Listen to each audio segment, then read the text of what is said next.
If you're sick of the mainstream sports outlets, well, so was I. So I started my own show. I'm Shane Larson, and this is the Game Time Guru. It's different than other talk shows. I'm providing a panoramic view on sports so you can see them through a different lens. So buckle up, and let's go.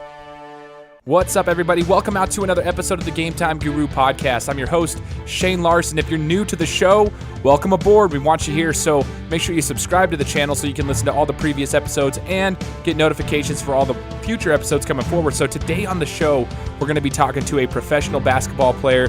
He played for Texas Tech, so we're going to get a little bit of his story about how he was recruited by Bobby Knight, how he played for Bobby Knight for 1 year before he ended up making his way overseas when he was finished with his college career. So we'll hear about what his journey has been like playing overseas and what he's doing now in Thailand playing for the Mono Vampires. So you're going to want to hear this one. It's Mike Singletary, and I hope you guys enjoy the interview.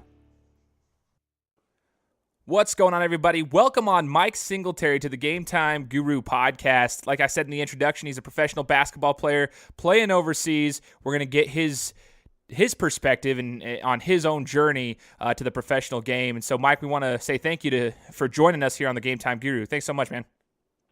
Yeah, thanks for having me, man. I'm excited to be on here and be able to kind of share with your listeners. And anytime I can help out, man, I'm always about it. Awesome. I'm grateful to have you. And just for you guys out there, it's kind of crazy because we were trying to get the phone call to work, and because Mike lives overseas right now, it wasn't working. So luckily he came to the rescue and got on a Skype call, was able to get this thing working for everybody here. So Mike, where exactly are you living right now? Right now I'm in Bangkok, Thailand. So I've been here for about 2 years now. So this is home for now. Home for now, and we're going to talk about that. The "for now" is a good phrase, I guess you could say, for somebody who's gone on the journey like yourself. Before you got to Bangkok, Thailand, though, we'll get into that discussion in a little bit. We want to talk about where you came from, and Mike, you had a pretty solid career. That's actually an understatement, but a very, very solid career at Texas Tech. You had an opportunity to play there, but I want to get your background in basketball. When you actually picked up a ball for the first time, what got you for the love of the game and got you to continue to play, and why you actually chose Texas Tech? So that's a loaded question, but if you could kind of explain that for us, that would be awesome. Well, I feel like I started later than most people, especially nowadays. I feel like you got so many kids nowadays who are picking up basketballs when they're, 2 and 3 years old, and whether it's just throwing it around or whatever. But I really didn't start picking it up and actually start playing until maybe I was probably in about fourth grade, maybe third, fourth grade. And I actually was, I had always played all these other sports. I played soccer and all these other sports. So I tried everything. So I picked up basketball, and I was decent, pretty good, and then I became the big kid, the kid that kind of started growing a lot more than other people. So basketball naturally became my go-to sport, and I actually ended up being pretty good at it. So, and then with me choosing Tech, I actually have a funny story about that. I'm in high school, and my high school team was really pretty good. We went to state 3 years in a row, and I think my team and my class has the most wins in Texas high school basketball history, something crazy like that. So we were pretty successful, and I got recruited by a lot of colleges, and Coach Knight actually came and was wanting to have a home visit with me. So he actually came down and flew down to Houston, where I'm from, and comes into my house, and we're talking it over, and doing the whole asking questions. My mom's asking questions, and we're figuring it out. And he finally tells me at the end, when we're done talking, he said, "So how do you feel about Texas Tech?" And I was like, "Yeah, Coach, I would love to play for you. Obviously you're a legendary coach, and it'd be great to be able to come out there." And so he goes, "Well, if you don't pick Tech, I got a shotgun waiting for you." And it was kind of one of those moments where it was really awkward, and it was kind of like the half laugh, half "Are you serious?" And so that kind of that kind of scared me a little bit, but it was also kind of funny to me, and I was like, okay, so yeah, he's kind of serious, but he's also got a sense of humor. So that really, really got me going to Tech and really kind of started my journey to Texas Tech, obviously. So. Man, okay, so that's funny. Well, I guess it's funny, but not that he said that, because that's who I would envision. Like, that's when you hear the stories of Coach Knight, Bobby Knight, the legendary coach, that's what you think of. I mean, I read the book, and I'm not sure if you're familiar with it, Mike, but the book Season on the Brink, and it's Bobby Knight's. Yeah, it's got the whole background. They followed the team for a full year back in the 80s, and you got to hear everything that was going on, and it's just crazy. That's just who he is, Coach Bobby Knight. And it's cool that it takes a special person to want to play for that coach. I just got to say that as a former basketball player myself, well, I'm not at the level that you are, obviously, but someone who, competed all through high school, it takes a special person to want to play for a coach like that, because it's a mental grind. But can you explain, I mean, I know you only played under Coach Knight for a short period of time, because while you were at Tech, there was a coaching change, but what was it like actually getting to play for him, and how were his practices ran? Do you think he mellowed out quite a bit by the time you were there from the olden days? Mellowed out, I think that's a little bit, I wouldn't say he mellowed out. I think he was still as fiery as he was. But I just think for obviously for health reasons and stuff like that, he wasn't able to be as aggressive, I guess you can say.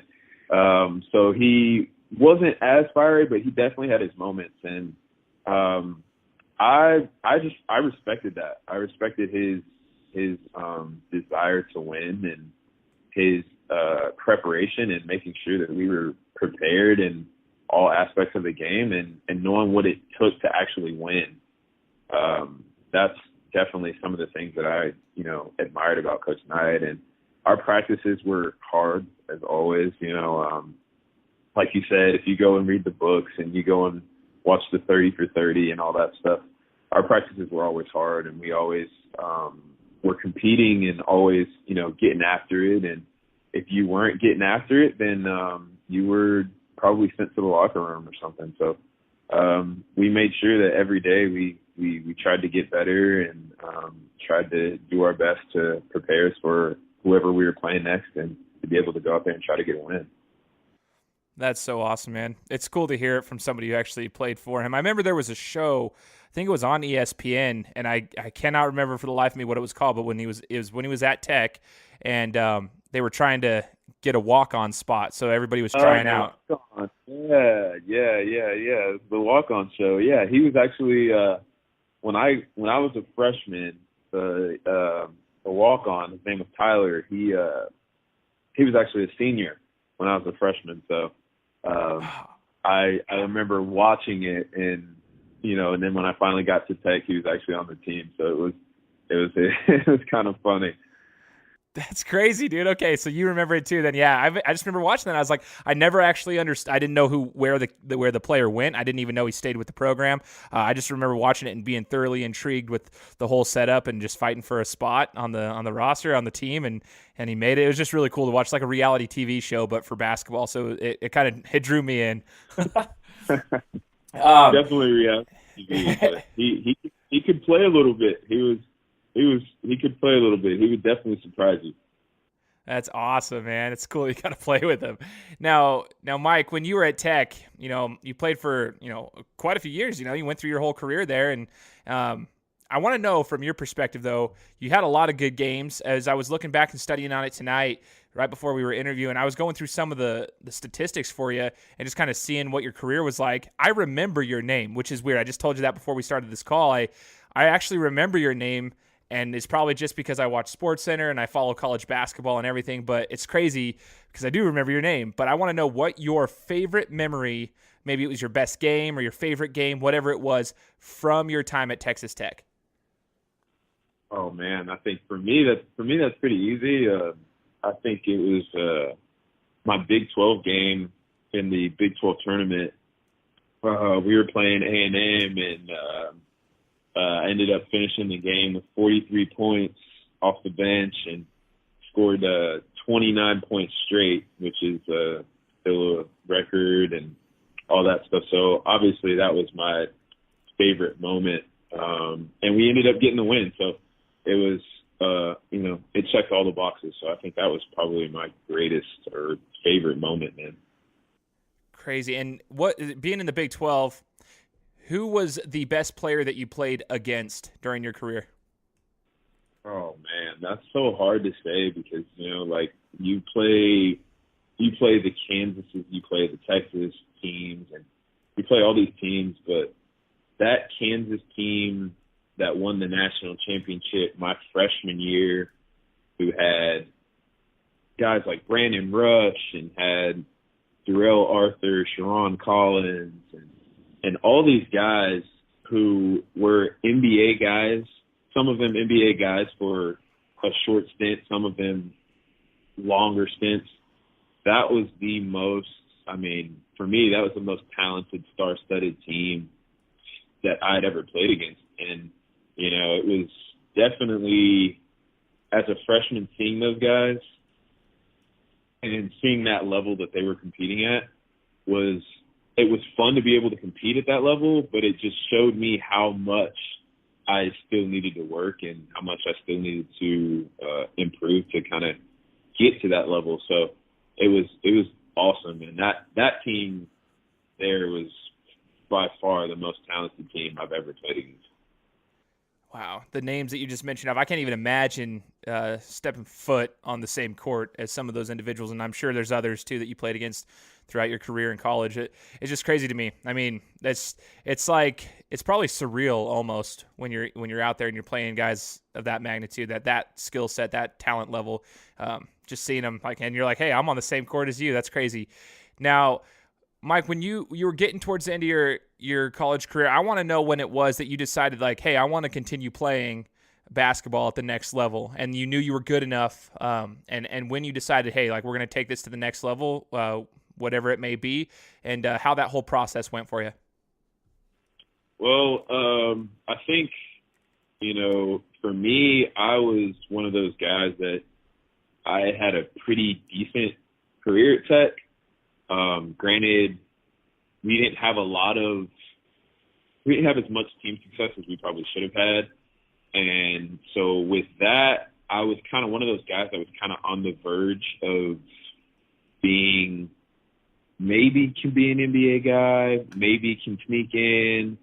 And then I was presented with the opportunity to, you could do really well overseas.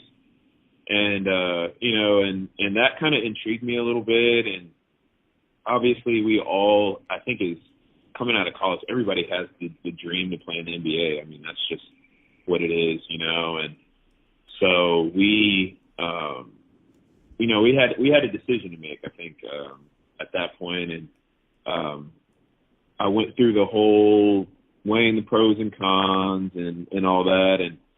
And, at that time, the D League was around, and the D League just wasn't paying that well, especially as much as you can make overseas. So my first gig out of college was I got my first deal to go play in Belgium. So that was my first opportunity to go over there and play overseas and to be able to showcase my talent. And, it was definitely a culture shock for me, coming from good old Texas. And but it was definitely it's definitely awesome, and I'm glad that I actually chose the route that I did. Yeah, that's super cool, and we'll get into a couple of the other places that you've played as well. You go to Belgium though, and you were having to make a decision. At that time, did you have a family, I guess like a girlfriend, wife, anything like that had to go with you, or was it basically a decision for yourself at that point in your career? I actually got married the summer before I actually went to Belgium. Oh, wow. So my story is me and my girlfriend, now wife, were dating for a while, and we obviously wanted to continue in our relationship, and she wasn't going to come overseas without having a ring on her finger, which is totally acceptable. And, you know, we were at that stage pretty much. It was, you know, close to, we were basically married, I guess, without the title pretty much. So spent all our time together and everything like that. So we went ahead and made it official. And so our honeymoon was in Belgium for playing basketball. You know what? That's awesome though. That's cool because you had someone to go along the ride with you. You know, I almost think that would make it easier. It would be tough for the decision making just because you have to make the decision for two people, not just one. But I mean, if she's in on it, then I guess you have a partner in the whole entire process. I think that's awesome. It would be super cool if you had that opportunity. So you're going to Belgium. It's your first time basically going out of the country, playing, kind of culture shock you mentioned. What was the toughest part about playing in Belgium, whether it be the culture, whether it be the style of basketball that's played? What was the toughest part about adjusting to playing overseas? I think both. I think obviously there's a culture shock. I mean, when you go overseas, there's a culture shock anyway, you know, initially with different languages being spoken and, you know, sometimes not being able to understand and being able to communicate, that's definitely hard. But European basketball in itself is just completely different from college, from NBA. I mean, obviously you're seeing guys now like Luka Doncic and, you know, these Europeans who are coming into the NBA and their style of play is so mature and how they play the game, and they just play the game differently. It's definitely an adjustment, and it's hard for. I think at the time when I was playing basketball, coming out of college, we hadn't really Europeanized the game yet. At that point, now I think you know, college basketball is kind of leaning towards the way that Europe plays basketball, and it's becoming an easier transition for those guys that are coming from college to be able to play overseas. But that was definitely it was so hard and so tough to be able to figure out how to kind of change my game, but also not change my game, to be able to adapt to how the play style was. So you say Europeanized. For us to have a better understanding, what do you mean by Europeanized? Like, because when we hear like the Europe ball, the old stereotype for that was, hey, this guy's from Europe, he's a softie, so all he's going to do is he's a stretch 4 or a stretch 5 who just shoots threes. You know, they always thought of him as the soft centers that could just, you know, shoot from the outside. What do you mean by Europeanized, so that we can have a better understanding? So to me, a prime example is kind of everybody looks at the Warriors right now. Obviously, they're the best team in the NBA, but the way that they share the ball and the fact that they have most of the time that they have 5 guys out on the floor who are extremely skilled, who can all put the ball on the ground, who can all pass, who can all shoot. When you go to Europe, that's usually how it is. I mean, you have 7-footers who are extremely skilled, who are able to shoot from 3, who are able to put the ball on the ground, and who are able to do so many different things. And obviously, you know, with guys like Dirk Nowitzki who came in and to the NBA, and obviously now you're just seeing that influx, especially in the NBA, of it's becoming positionless. And in Europe, that's kind of how it is. It's really positionless. I mean, you have your center might be 7'1", but he's able to score in the post, and he's also able to shoot from 3. So it just makes it so hard to be able to guard, and which is why I think the Warriors have so much success, and which is why I think those guys that do end up coming over from Europe come to the NBA and can fit in the NBA game now so seamlessly, you know.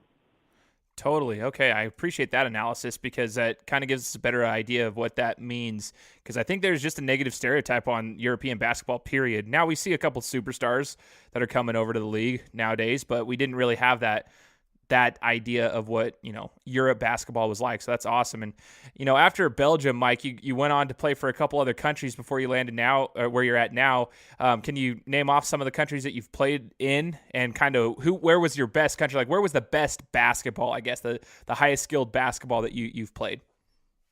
Oh man. So I went from Belgium, and then I played a year in the D League and won a championship in the D League with the Rockets D League team, and then went to the Philippines and played in the Philippines, and I loved the Philippines. For a lot of people don't know how long the Philippines has had a basketball league. I think they're the longest tenured basketball league in the world, I think. I could totally be wrong on that, but they take a lot of pride in their basketball. And it's basically, their league is basically treated like it's their NBA. I mean, the fans are all about it. They love it. And I loved playing there. I loved the passion that the fans had. And I just love the skill set that some of those guys have. I mean, they're really, really, really good and talented. And so I actually played in the Philippines for 2 stints, and then ended up coming over here and moving my way to Asia, and played in Japan for a year, and then made my way over to Thailand, and now I've been in Thailand for this will be my 3rd year. So kind of been all over Europe, and then, have started to kind of make my way to Asia and basketball over here in Asia. My goodness, man. It really is taking you all over the world. It's kind of cool that playing a sport can teach you so much and take you to different parts of the world. Like, you're all over the place. If you're the place you're naming off, it's not like just going to the next state over or something like that. You're going all over the place. Now I'm looking here. Okay, so that's cool to hear. I want to, before we get into this basketball league that you're a part of now, I want to talk about the contracts. Okay, so we've talked to some people that have played overseas, and we've actually had a show.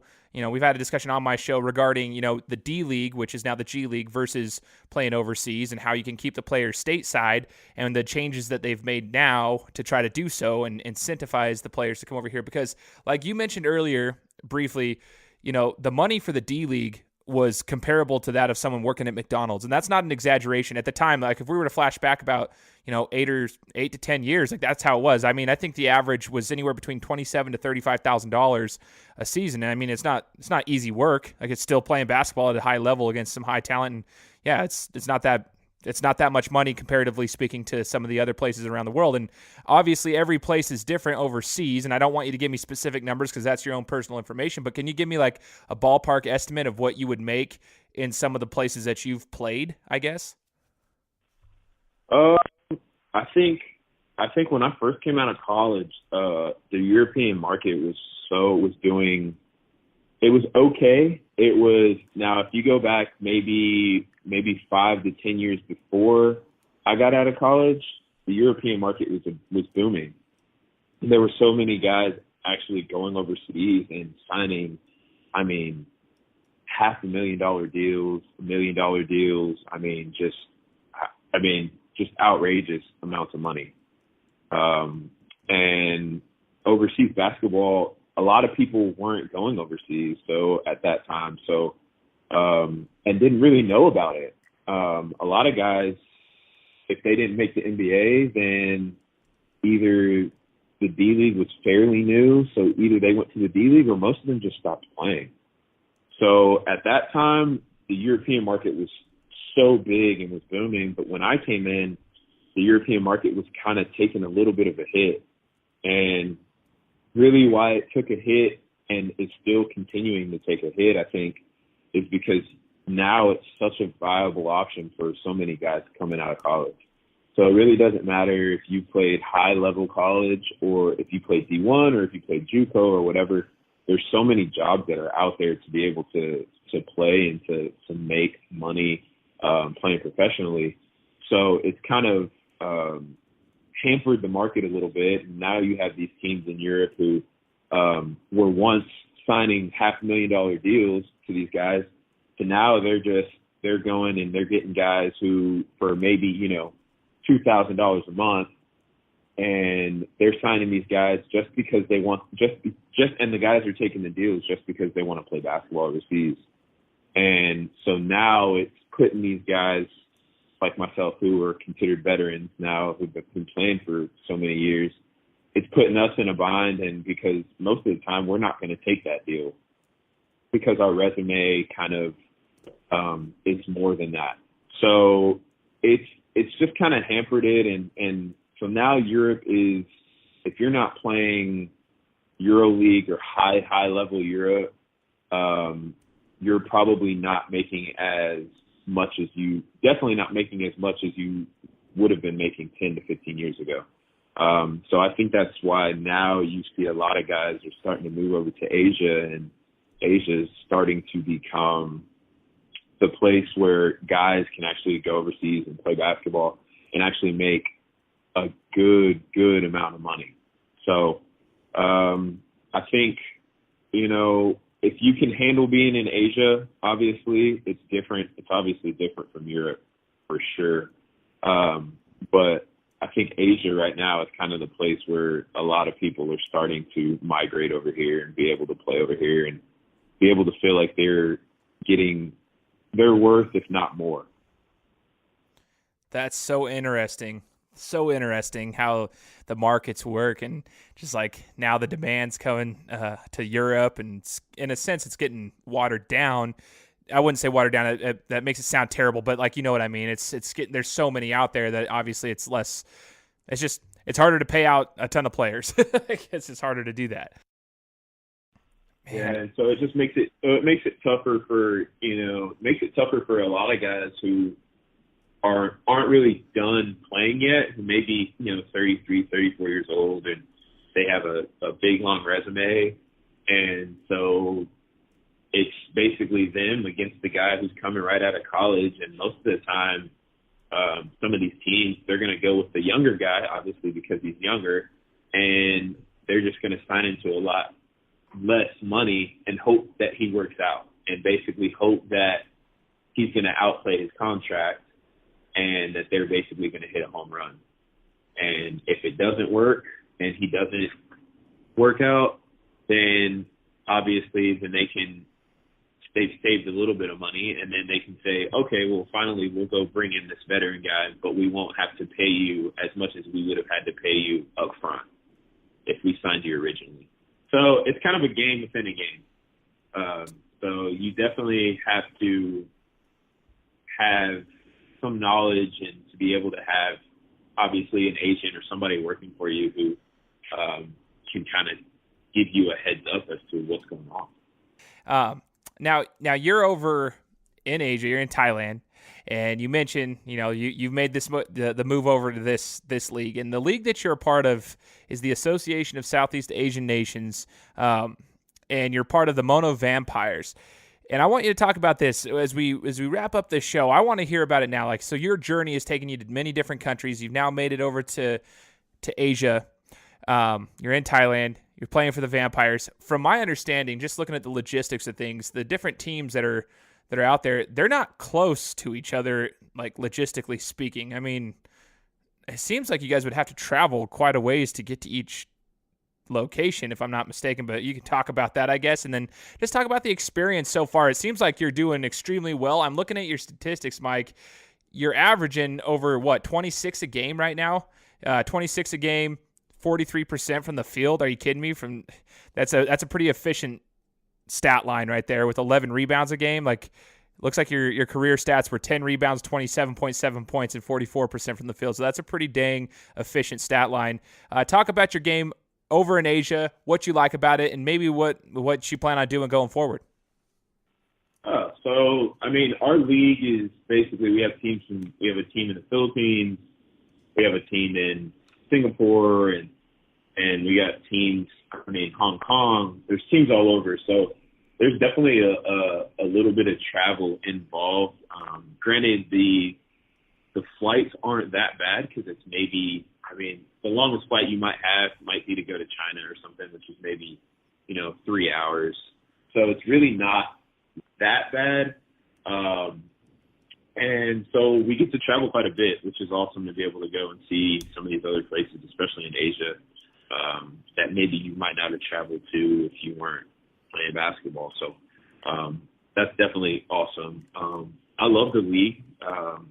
Obviously, the league is, I say fairly new, but, maybe 8 to 10 years old. And so it's still trying to find its way. And I think they've constantly gotten better, especially since I've been in the league. They've constantly gotten better and adding more and more teams. So I think next year we're actually going to have 3 or 4 more teams. So the league's continuing to expand, and it's definitely awesome to be able to play in a league like that and to be able to travel, like I said. And I love being here in Thailand. I love the team that I'm on, the Mono organization that I get to play for is definitely awesome and takes care of us and does a good job of trying to put in basketball first and putting us first and making sure we have everything that we need to be successful. So that's definitely a plus because you don't get that a lot of times.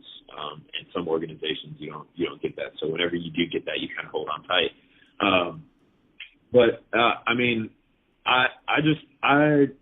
I love it. And to be able to be here, if I can finish out my time here in Thailand, finish out my playing days here in Thailand, to be able to stay with this organization, I would love to.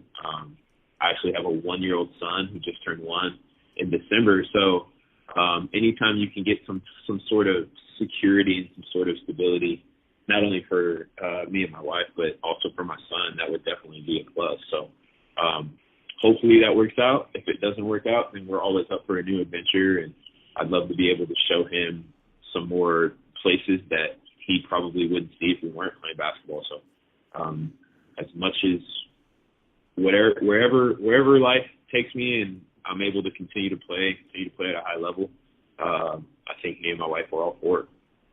Super cool, man. And you mentioned earlier who the best players you played against were in college. Now that you've got some experience, quite a few years now playing overseas, and now you're in your second year in Thailand.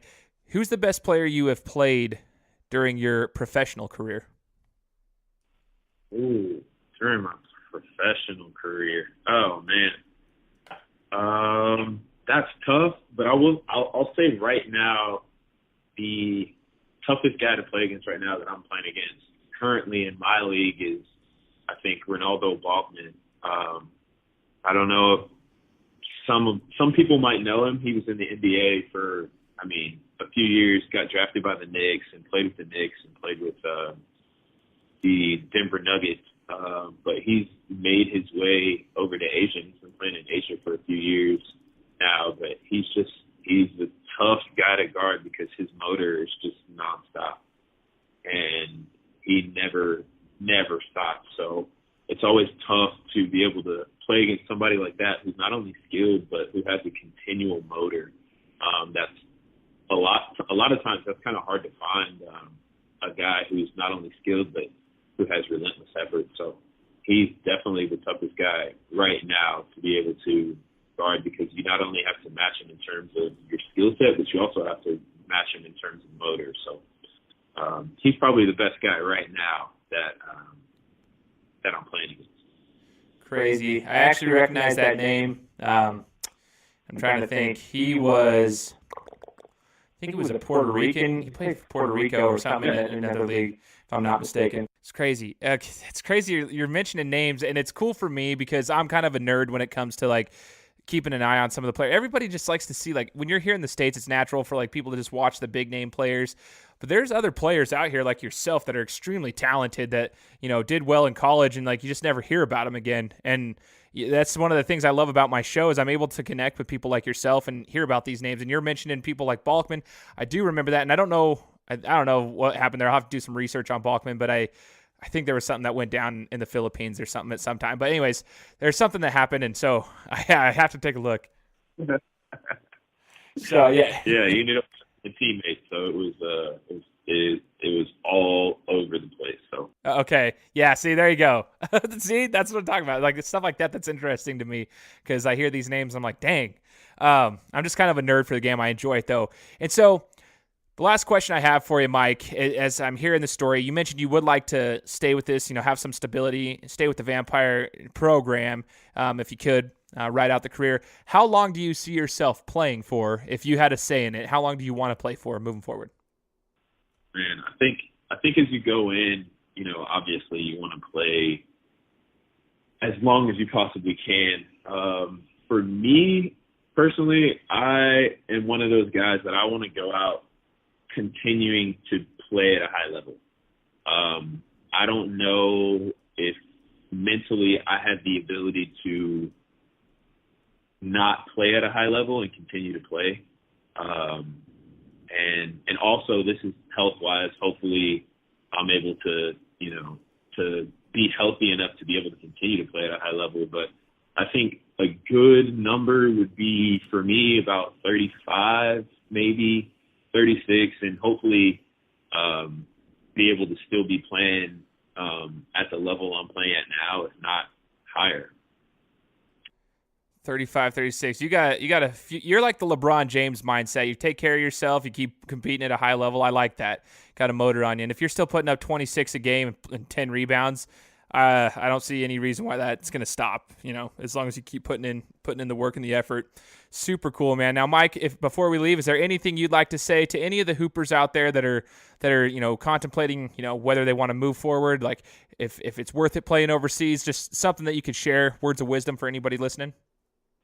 Yeah, for sure, man. I mean, I think we all love the game of basketball, but I think when it becomes your job, you have to really, really love it, because there's going to be times, especially playing overseas, where it's going to be really tough. You're going to be homesick. You're going to miss family. You're going to miss a lot of things. You're going to miss friends. You're going to miss a lot of things that are going on at home. But if you love the game and you love to constantly compete, and you love the ability to be able to do it as your job,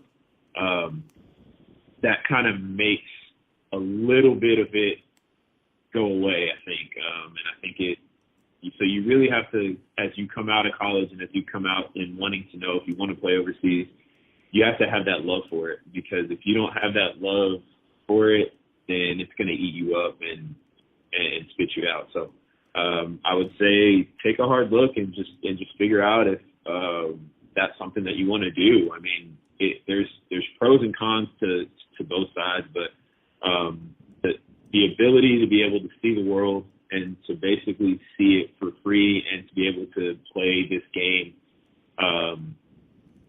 and make money off of it is definitely a blessing and something that I enjoy and something that I love and I'm passionate about. So basically, just make sure if you're wanting to do it, be passionate and be able to adapt and be able to just give it your all, man. I mean, that's basically what it's about, and playing overseas is all about.